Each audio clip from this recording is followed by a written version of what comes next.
Всем мира Божьего, дорогие. Знаете, я задавалась вопросом раньше, вот сколько людей живет в мире, да, вот уже миллиарды людей, и все ли они попадут на небо, как это вообще происходит? А если, например, человек умер, и ему не успели попроповедовать, ему никто не рассказал о Боге, об Иисусе Христе, о том, что нужно покаяние, просто никто ему не успел попроповедовать. Вот что будет с такими людьми? Они в рай попадут или в ад?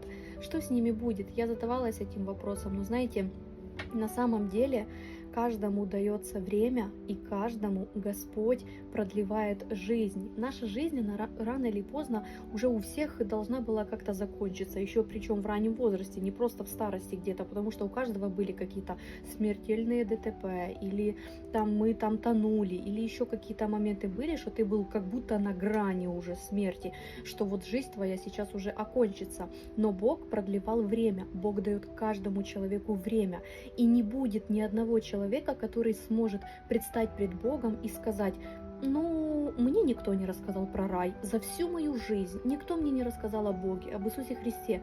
Такого человека вообще не будет, потому что на протяжении жизни человека минимум один раз, а к некоторым даже и 80 раз за всю жизнь стучит Бог.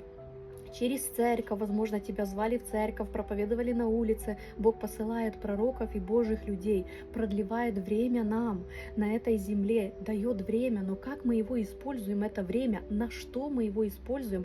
Потому что, когда мы предстанем пред Богом, не будет такого, что не, за всю мою жизнь ни разу не слышала о Боге, об Иисусе Христе, мне никто не говорил, что надо покаяние, мне никто не говорил, что нужно прийти в церковь.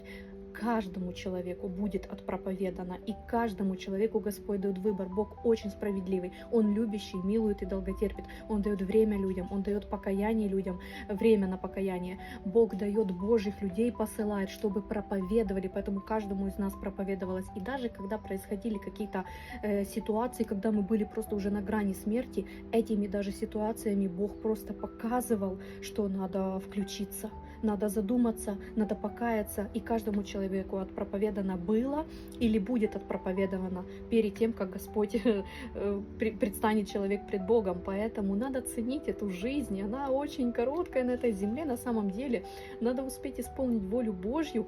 И вот если ты меня сегодня и сейчас слушаешь, наверняка в твоей жизни подходили к тебе христиане, приглашали тебя в церковь, говорили о покаянии, стучали Божьи люди в твое сердце через видео, но ты не захотел открыть свое сердце. Но время Бог дает. Время еще есть, пока мы дышим, мы можем все исправить. Напиши мне, если хочешь изучать Слово Божие, я тебя добавлю в молитвенный чат, мы будем вместе молиться и поддерживать друг друга. Давай дружить.